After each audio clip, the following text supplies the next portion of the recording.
dua kali ini berbicara tentang padang gurun, tetapi saya nggak tahu kenapa Tuhan bahwa saya membawa dengan tema besar tentang padang gurun. Tetapi ada pokok-pokok pikiran yang baru yang Tuhan berikan dalam hati saya untuk kita boleh dikuatkan. Karena kita tahu bahwa dalam situasi kehidupan kita, bangsa kita, bahkan dunia hari ini juga mengalami situasi padang gurun. Ya kan? Situasi padang gurun berbicara tentang situasi yang tidak mengenakan, ya kan? Situasi yang tidak nyaman, situasi yang tidak seperti yang kita inginkan. Di media televisi, media sosial, hari-hari ini ada banyak orang-orang yang menggerutu, memprotes kebijakan pemerintah. Gimana saya bisa hidup kalau nggak punya uang? Bagaimana saya bisa punya uang kalau saya nggak bisa bekerja? Dalam kurang lebih kurun waktu 2 minggu lebih, 17 hari, pemerintah menetapkan PPKM. Ya kan? Dan situasi yang sulit yang dihadapi hari-hari ini kadang-kadang harus membutuhkan sebuah sikap hati, sebuah respon dalam kehidupan kita. Hari ini dunia diberhadapkan dengan sebuah perang besar. Ya kan? Memang bukan perang dengan misil yang kelihatan, peluru yang besar-besar atau dengan rudal yang besar, tetapi dengan barang yang sangat kecil, dengan sesuatu yang tidak dapat kita lihat, tetapi ini adalah wujud peperangan antara manusia dengan virus. Ya kan? Tapi saudara sekalian, saya mencuplik sedikit sebelum kita masuk dalam perenungan kita. Saya mengcopy dari pidato daripada Presiden Uganda bahwa hari-hari ini dunia sementara berperang. Ya kan? Kalau hari ini kita diperhadapkan dengan perang yang kelihatan, perang antar manusia dengan rudal, dengan bom, kita nggak akan berpikir apa yang harus saya kerjakan hari ini secara finansial. Kita nggak akan berpikir, oh saya ini hari ini buka toko, ya kan? Tetapi yang kita pikirkan adalah bagaimana saya bisa selamat hari ini, bagaimana besok pagi saya bisa bangun dengan mata melihat dan saya masih hidup. Hari-hari ini perang kita, perang yang tidak kelihatan, sehingga ada banyak orang-orang yang meremehkan, bahkan mempersalahkan keputusan-keputusan yang diambil oleh pemerintah. Bahkan rumah ibadah pun di beberapa tempat harus ditutup. Kita bersyukur kalau hari ini kita masih bisa tatap muka seperti ini, dan besok Marcel juga bisa PTM, ya kan, pertemuan tatap muka di sekolah. Kita bersyukur ini daerah kita masih daerah yang termasuk aman. Anak-anak sekolah masih bisa sekolah meskipun seminggu diisi hanya 3 hari, ya kan. Tetapi daerah lain yang kena PPKM nggak bisa. Jangankan sekolah, ibadah pun nggak bisa, sehingga ada beberapa tokoh ulama juga berontak pada pemerintah, mengkutuki pemerintah. Tapi saudara sekalian, situasi yang tidak nyaman terjadi dalam kehidupan bangsa bahkan dunia ini. Bahkan secara pribadi kehidupan kita juga, kita kadang-kadang mengalami situasi yang namanya padang gurun, situasi yang tidak nyaman, tidak enak dalam kehidupan kita. Tapi saudara sekalian, kasih nama Tuhan Yesus, otomatis secara daging kita bisa protes, kita bisa marah. Seperti kalau kita masuk dalam dunia media sosial hari-hari, ada banyak orang yang berontak, marah, ya kan, yang mengungkapkan isi hatinya, tidak memandang itu dia dari kalangan bawah sampai dengan elit politik juga berontak gitu loh. Tadi malam saya juga kaget membaca status seorang politikus, ya, meskipun politikus bukan politikus gitu, tapi saya lihat dia seorang politikus gitu loh. Dan dia katakan, gimana saya bisa kesana kesini semua ditutup, ya kan? Tapi saudara sekalian, secara daging kita bisa protes, kita bisa marah, ya kan?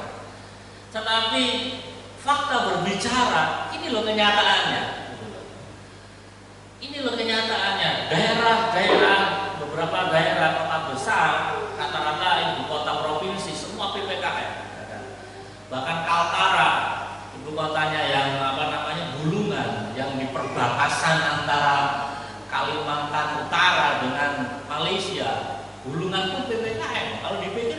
di ujung gitu loh. Tapi secara sekalian dan secara pribadi, kadang-kala kita juga bisa berontak kepada Tuhan. Tuhan, mengapa Tuhan izinkan situasi yang gak nyaman ini terjadi dalam kehidupan saya?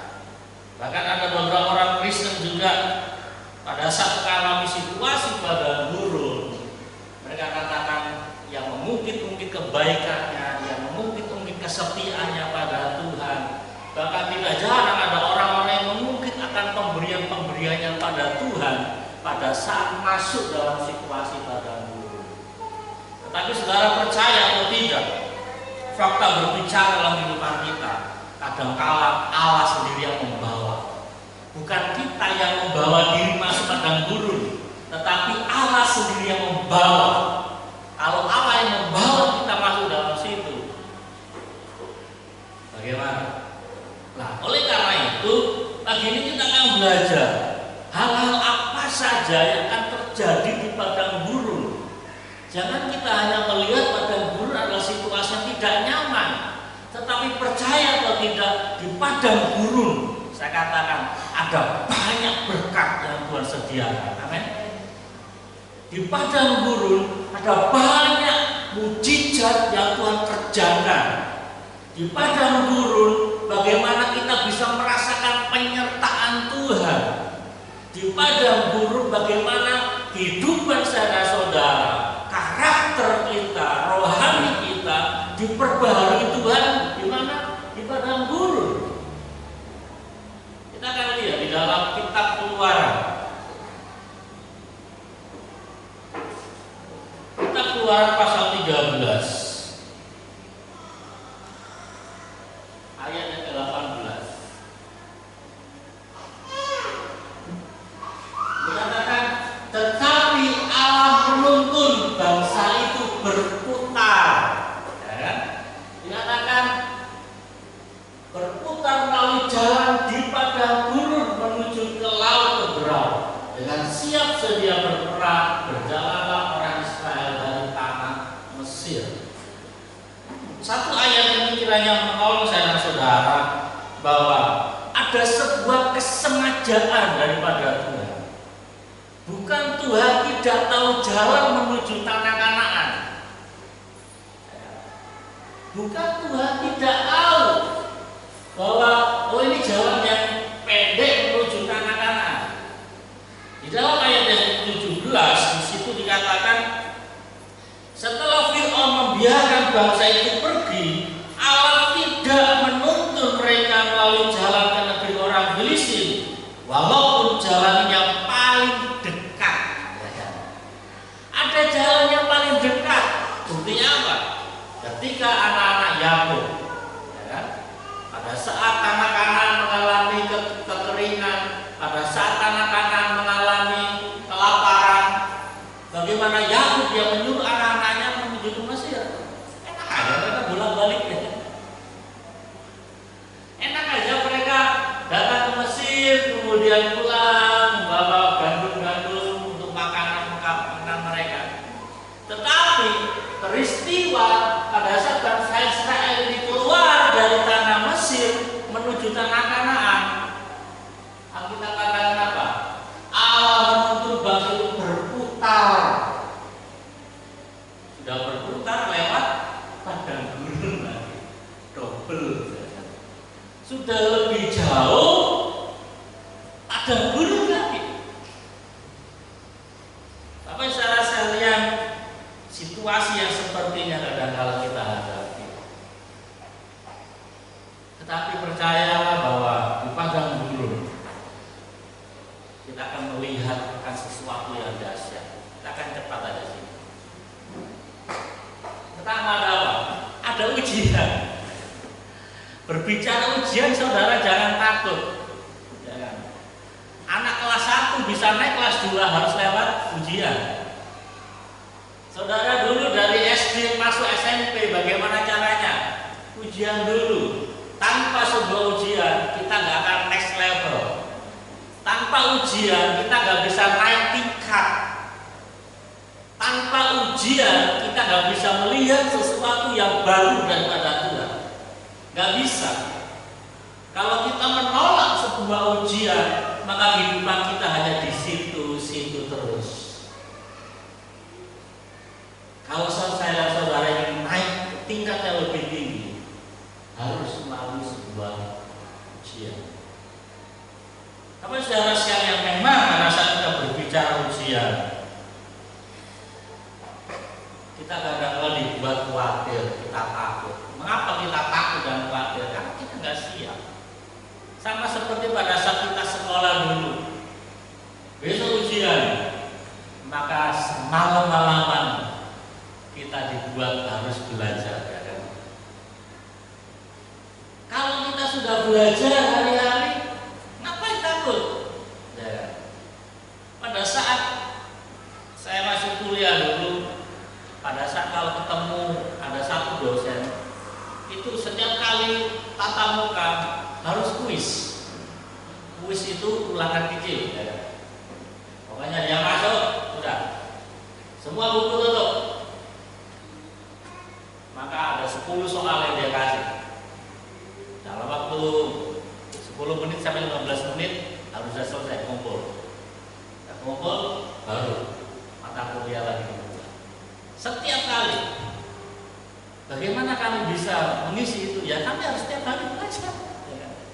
Hal yang sama juga dalam kehidupan rohani kita. Bagaimana kita bisa menjawab, menghadapi, mensiasati akan semua ujian kehidupan kita. Ya mari kita terus belajar. Mari kita terus banyak bersekutu dengan Tuhan. Mari kita banyak belajar firman Tuhan. Supaya apa? Pada saat ujian itu datang, kita nggak kaget, kita udah siap. Tapi secara sekalian, fakta berbicara, suka atau nggak suka, dikatakan di Alkitab, semua tokoh-tokoh di Alkitab pasti mengalami namanya ujian. Bahkan Yesus sendiri, dia adalah anak Allah, dia juga menghadapi ujian. Apalagi saya dan saudara. Kalau Yesus saja dia adalah Tuhan, dia datang ke dalam dunia sebagai posisi sebagai anak Allah, dia diuji. Apalagi saya dan saudara yang penuh dengan kelemahan, dosa. Yesus yang tidak bersalah, dia tidak berdosa saja, dia harus menghadapi ujian. Keren saudara ayatnya, mari kita baca. Di dalam Matius pasal 4 ayat 1. Maka Yesus dibawa oleh Roh. Roh Kudus sendiri yang memimpin Yesus ke padang gurun untuk apa? Dicobai.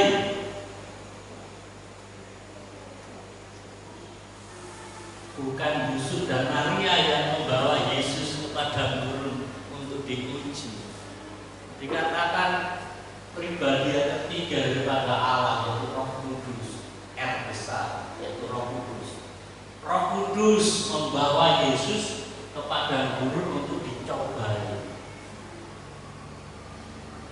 Apa saudara sekalian, jelas dikatakan Yesus sendiri dicobai. Nah, yang perlu kita renungkan belajar di sini adalah Yesus sementara menyampaikan kepada saudara-saudara bagaimana caranya kita bisa menang. Bagaimana Yesus memberitahukan kepada saudara-saudara bahwa kehidupan kita kan menghadapi ujian, hal-hal ujian dasar apa saja. Dikatakan yang pertama adalah ujian tentang identitas diri. Iblis katakan kepada Yesus, jikalau engkau anak Allah. Pertanyaannya, apakah iblis tidak tahu Yesus adalah anak Allah? Iblis sementara menguji tentang identitas diri Yesus. Iblis seperti ini. Kalau engkau memang anak Allah, mengapa engkau lahir dari keluarga miskin? Gitu. Kalau engkau memang anak Allah, mengapa engkau mau dibunuh oleh Raja Herodes? Kamu nggak bisa buat apa-apa. Kalau engkau anak Allah, mengapa engkau harus menjadi anak tukang kayu? Seharusnya kalau engkau anak Allah, engkau lahir sebagai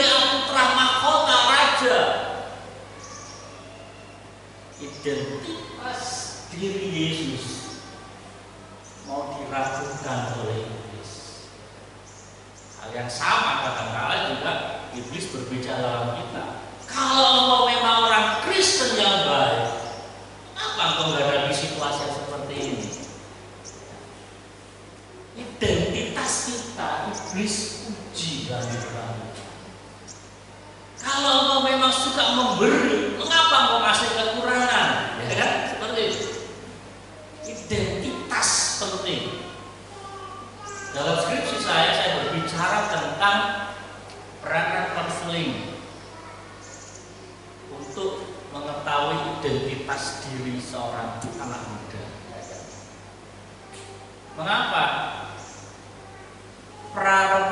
Pra-pemuda, usia-usia remaja itu adalah identitas usia yang sementara mempertanyakan identitas dirinya. Kalau sudah yang kuliah itu udah dikatakan 90% sudah tahu identitas dirinya seperti apa. Tetapi posisi usia yang rawan adalah remaja menuju ke pemuda. Artinya dari SMP ke SMK, SMA gitu. Tapi sekarang mungkin karena perkembangan medsos, mungkin dari SD kelas 5 sampai dengan SMA itu usia-usia rawan anak-anak untuk mengetahui identitas dirinya, baik secara identitas secara jasmani maupun identitas secara rohani. Itu usia-usia rawan, sehingga kalau anak-anak kita masuk dalam usia itu, jangan heran mereka akan suka mengambil model. Dan kita peran orang tua harus memperhatikan itu, model siapa yang diidolakan. Kalau anak-anak kami itu idolanya itu Korea semua, berbasis Korea. Jika waktu saya dulu masih di rumah, kamarnya itu full Korea, sampai tulisan-tulisan alfabet Korea itu dia pelajari. Jadi semua berbasis pada Korea. Kalau model yang bagus, no problem, tak apa-apa. Tetapi kita jaga adalah jangan sampai mereka mengambil model yang tidak baik. Tapi secara sekalian, identitas itu penting, ya kan? Karena pada saat kita tidak mengerti identitas diri kita, ambil contoh, maaf, kita dari kelas keluarga miskin, kita mengambil anak-anak kita pengen seperti anak bupati, nggak nyampe saudara. Maaf, kita gaji orang tua hanya 2 juta, kemudian anak-anak kita pengen Android yang harga 5 juta. Ini salah model anak kita. Bagaimana peran kita? Kita kasih pengertian. Ini loh situasi kita, ini loh keadaan ekonomi kita. Kita harus memberi pengertian pada anak-anak kita, karena identitas akan mempengaruhi apa yang jadi keinginan, apa yang menjadi harapannya dia. Kalau kau ingin Android harga yang 5 juta, sedangkan gaji papa mama ini cuma 2 juta, bisa, tapi kamu harus nabung. Gitu. Anak-anak kami, kalau mereka dulu pengen Android, saya bilang tabung, nanti separuhnya bapak yang nambah. Syukur-syukur kalau separuh ada, seperempatnya kami nambah. Marcel yang masih kecil, kapan hari dia pengen sepatu roda. Saya kaget, ternyata itu bukan barang murah. Ternyata itu bukan barang murah. Nah, saya bilang dari awal, kamu nabung dulu. Bagaimana nabungnya dia? Ini saya share sedikit. Kadang-kadang kalau teman-teman datang kan kasihnya kalau cuma 50 kan nggak mungkin ke saya. Misal, ya kan? Kasih 50, datang teman yang lain lagi datang kasih 10.000. Jadi kalau yang kasihnya ada 100 langsung ke Marcel. Nah, kalau kita tahu Marcel ini kalau sudah dia sudah ngerti uang, ya kan? Kalau itu sudah untuk Marcel berarti memang oke untuk dia, bukan untuk bapak, bukan untuk mama. Jadi saya bilang tabung. Nah, pada saat dia sudah buka celengannya, sekitar 700.000. Maka pergilah kami ke toko untuk beli sepatu roda. Nah, saudara tahu harganya pas 700 juga. Saya kaget juga. Saya pikir cuma 200k gitu atau 300. Ternyata harga di TV 700.000. Karena saya lihatnya kan di Google itu paling 400, 500. Ternyata 700 pas dengan harganya dia. Jadi saya nggak keluar uang. Itu tabungannya dia sendiri dari berkat yang dia terima dari teman-teman kami. Tapi saudara sekalian, identitas itu mempengaruhi banget. Nah, kemudian ujian apa lagi? Ujian integritas terhadap firman Tuhan. Yesus dia adalah firman. Yesus dia adalah anak Allah. Yohanes pasal 1 dikatakan pasal 1 ayat 1, pada mulanya adalah firman dan firman itu menjadi manusia. Dikatakan jelas bahwa Yesus adalah firman itu. Tetapi iblis dia memuji Yesus tentang integritas terhadap firman Tuhan sendiri. Yesus katakan, firman Tuhan katakan apa kepada kita semua? Maka iblis membawa Yesus ke gunungan bait Allah. Dikatakan ada tertulis, jatuhkanlah dirimu, maka nanti ada malaikat yang akan menatang engkau. Tapi saudara sekalian, jangan pikir iblis nggak tahu firman. Iblis itu tahu firman, bahkan mungkin dia tahu lebih banyak daripada saya, saudara. Umur iblis itu lebih banyak dari kita. Sebelum kita lahir, iblis sudah ada. Jadi jangan anggap remeh iblis tentang pengetahuan firman-Nya. Yang membedakan hanyalah iblis tidak melakukan firman, dia hanya tahu firman. Dan Yesus jawab apa? Jangan kau mencobai Tuhan. Berarti. Jadi bagaimana keyakinan kita terhadap firman Allah itu kadang-kadang iblis uji.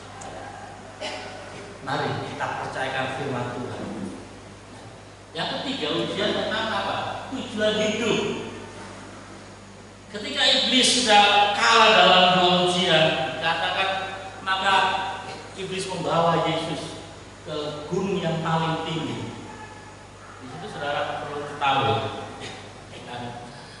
Dikatakan dibicarakan seperti dilihat semua kerajaan di muka bumi, semua ada di dalam kekuasaan. Iblis jaga di identitas dan integritas. Iblis mulai tunjukkan kekuasaannya dia. Iblis mulai tunjukkan kehebatannya dia, bahwa bumi beserta isinya ada dalam kuasanya. Nah, sedangkan di sisi lain tujuan Yesus hadir untuk apa? Menyelamatkan dunia.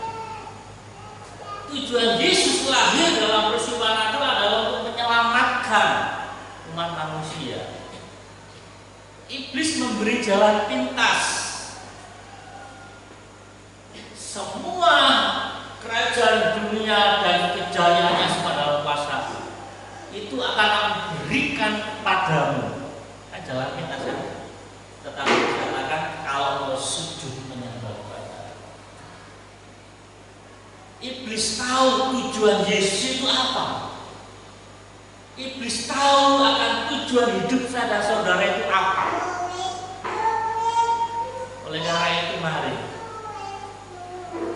kita harus konsisten terhadap tujuan hidup kita. Tujuan hidup daripada kehadiran Yesus dalam peristiwa Natal yang menyelamatkan dunia dengan jalan salib.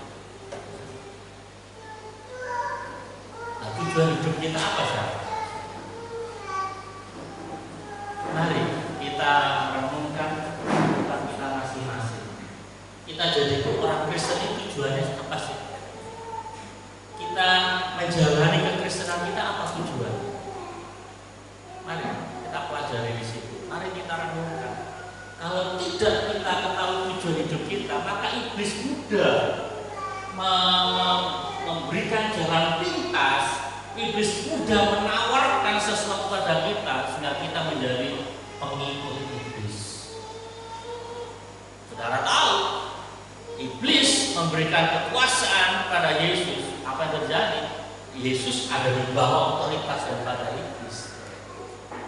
Tetapi Yesus tetap konsisten. Yesus tetap berpegang teguh bahwa jalan salib yang harus dia tempuh bukan pemberian daripada iblis. Dan Yesus katakan, hanya kepada Allah saja engkau sujud menyembah, nyahlah iblis dari hadapanku. Dalam situasi ujian yang ketiga ini, saya dan saudara harus tegas pada tawaran iblis. Jangan ada kompromi, jangan ada dialog. Pertanyaannya, mengapa Hawa jatuh dalam ujian? Karena ada dialog, ada tawar-menawar. Tetapi Yesus, ia nggak ada dialog. Dikatakan hanya kepada Allah saja engkau sujud menyembah, nyahlah iblis dari hadapanku. Tidak ada dialog, tidak ada tawar-menawar. Tetapi Hawa ada tawar-menawar. Oh bukan, tapi nggak akan mati. Ya kan? Pada saat kita ada tawar-menawar dengan iblis, maka kita akan terpleset. Mengapa? Iblis itu tahu firman Allah daripada kita. Iblis akan memutar balikan firman. Mari Bapak Saudara sekalian, dan pada saat kita menghadapi ujian, situasi apa yang harus kita alami?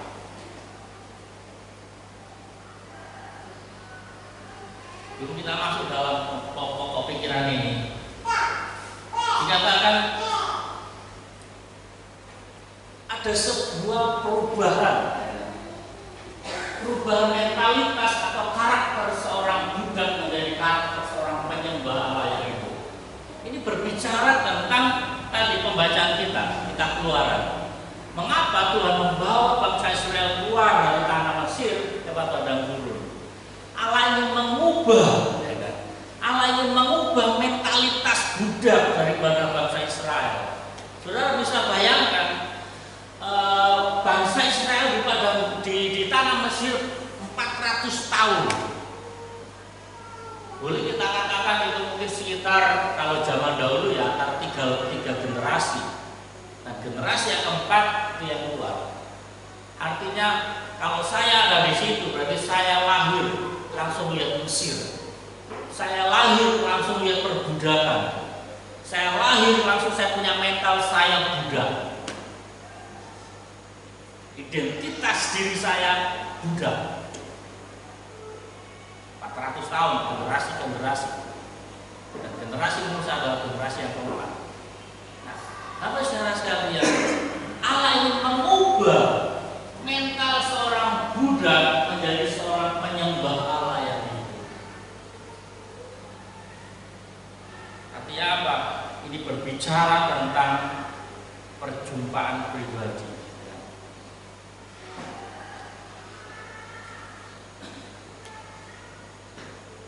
Di padang gurun Allah membuat mereka rendah hati dan tulus untuk mengenal Allah yang hidup. Di padang gurun tempatnya, bukan di Mesir. Allah tidak memberikan pelajaran kepada bangsa Israel di Mesir, tetapi di padang gurun.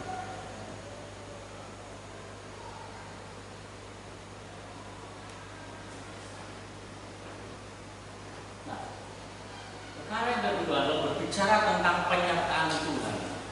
Di padang gurun tidak sekedar berbicara tentang ujian, di mana mental saya dan saudara diubah, karakter kita diubah, tetapi juga berbicara tentang penyertaan Allah. Di dalam kitab Keluaran pasal 3, adapun Musa ia biasa membawakan kambing domba Yitro mertuanya, imam di Midian. Sekali ketika ia menggiring kambing domba itu ke seberang padang gurun, sampailah di gunung apa, yakni gunung Horeb. Lalu malaikat Tuhan menampakkan diri kepadanya di dalam nyala api yang keluar dari semak duri. Lalu ia melihat dan tampaklah semak duri itu menyala, tetapi tidak kemana-mana. Inti daripada pembacaan kita adalah menjadi awal yang luar biasa bagi Musa, seorang pelarian. Dia adalah seorang pelarian Fir'aun yang lari karena ketakutan. Justru di padang gurun Allah mengubah daripada sang pelarian ini.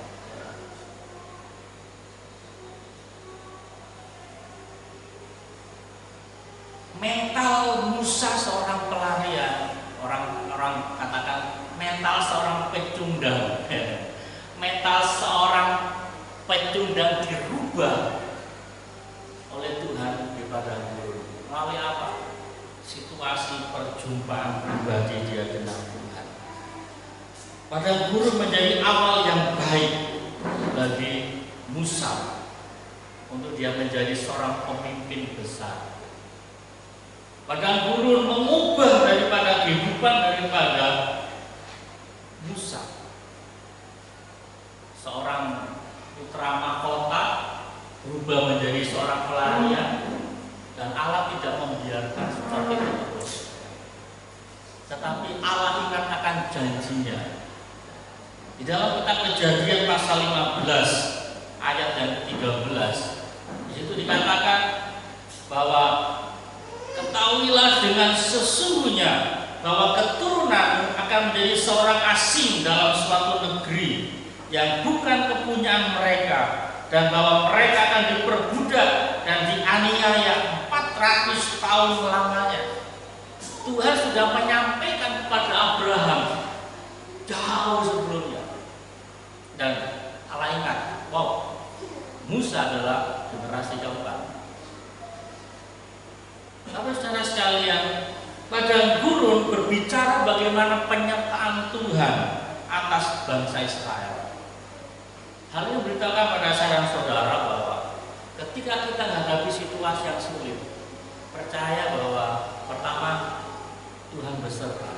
Nah, kalau Tuhan beserta berarti apa? Tuhan ingat akan janjinya.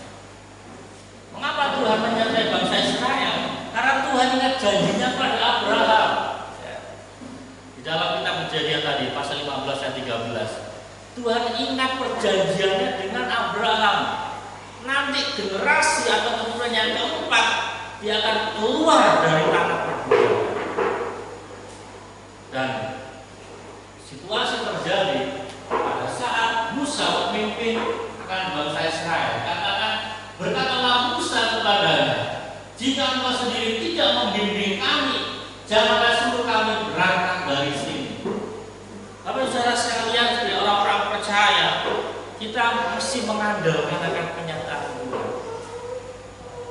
Meskipun ada konsekuensi, meskipun ada sebuah resiko, sama seperti pada saat bangsa Israel dipimpin keluar dari tanah Mesir. Pada saat umat Israel tidak ada dalam kekudusan, maka ada sanksi. Pada saat umat Israel yang memberontak kepada Tuhan, ada sanksi daripada Tuhan. Nah, tetapi kalau Tuhan yang memimpin, nanti poin yang ketiga kita lihat bagaimana Tuhan tidak akan pernah membiarkan saya dan saudara. Poin yang ketiga berbicara apa tentang mujizat. Kalau Tuhan menyertai, amarah tahun sama. Pergilah jadikan semua bangsa muridku. Terakhir katakan, aku menyertai kau sampai kesudahan apa? Atau kesudahan zaman. Penyertaan Tuhan itu sangat penting. Tapi saudara sekalian, di Alkitab berbicara mujizat, Rasul Yohanes menuliskan seperti ini. Masih banyak hal-hal lain lagi yang diperbuat oleh Yesus. Tetapi jika semuanya itu harus dituliskan satu persatu, maka adanya dunia ini tidak dapat memuat. Artinya terlalu banyak mujizat yang Tuhan kerjakan bagi umat manusia. Ya. Ini yang dikerjakan oleh Yesus saja. belum ya dalam perjanjian lama. Sehingga Yohanes dia katakan agaknya dunia ini nggak muat kalau ditulis satu persatu. Hal yang sama juga mungkin secara pribadi bagi kehidupan saya dan saudara. Kalau kita mau mengingat akan kebaikan Tuhan dalam kehidupan kita, mungkin kita sudah lupa kebaikan Tuhan yang pertama dulu buat saya dan saudara apa. Mungkin kita sudah lupa. Memori kita ini terlalu kecil untuk mengingat kebaikan Tuhan. Tetapi percayalah bahwa kebaikan Tuhan itu besar dalam kehidupan kita. Rasul Paulus mengambil sikap seperti ini.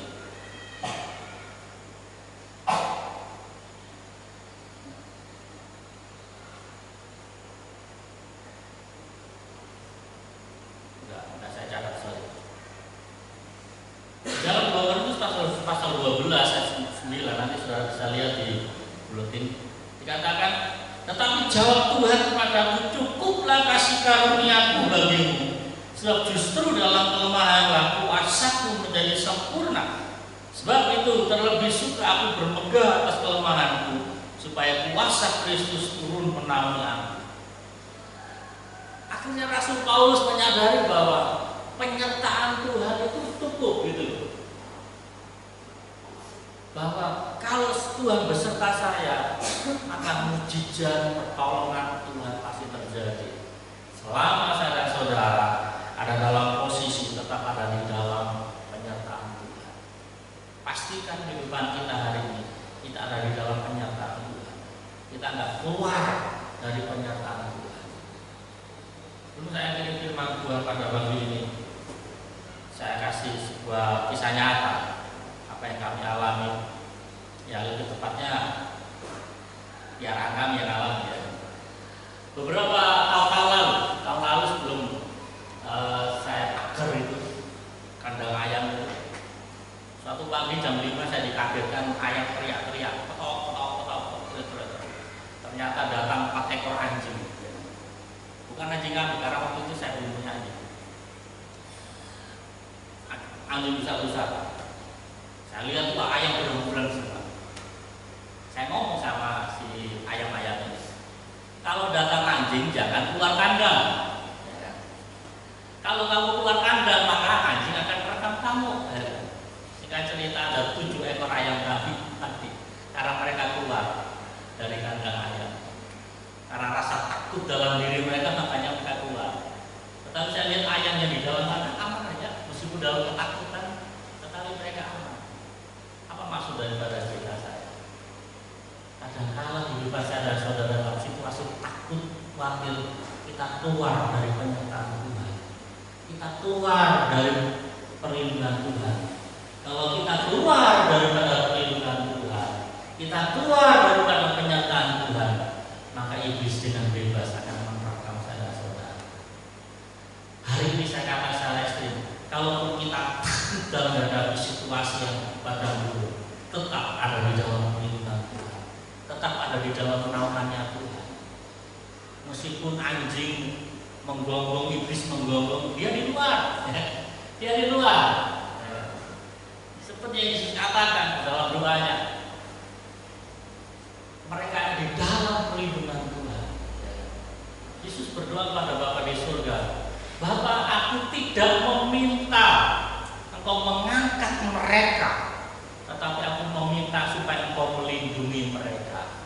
Mereka itu siapa? Kita orang-orang percaya. Tuhan masih tetap membuat kita ada di dalam dunia dengan melihat dengan segala macam situasi keadaan yang ada. Tetapi doa Yesus, Injil Yohanes pasal 17, nanti saudara bisa baca seluruh pasal itu. Yesus berdoa pada Bapa, aku tidak meminta Engkau mengangkat mereka, tetapi aku berdoa supaya Engkau melindungi. Perlindungan Tuhan cukup bagi saudara-saudara. Kita melihat akan situasi yang sulit, tetapi bagaimana perlindungan Allah nyata dalam kehidupan kita. Si Tuhan memberikan firman Tuhan dari padang gurun, pasti kita akan ada. Hanya padang gurunnya beda-beda. Padang gurunnya situasinya beda-beda. Tetapi mulai pagi ini kita nggak perlu marah sama Tuhan. Nggak perlu kita mengungkit-ungkit kebaikan kita pada Tuhan, nggak perlu. Kita mau baik sama Tuhan atau tidak baik sama Tuhan, padang gurun pasti kita hadapi. Karena di padang gurun kita akan diubahkan oleh Tuhan. Di padang gurun kita akan mengalami perjumpaan kita dengan Tuhan. Wow, keren saudara. Jadi padang gurun bukan sesuatu yang menakutkan lagi buat kita, tetapi justru di padang gurun Tuhan membawa kita pada visi awal-awal. Sebagaimana Musa menjadi visi awal-awal untuk menyelamatkan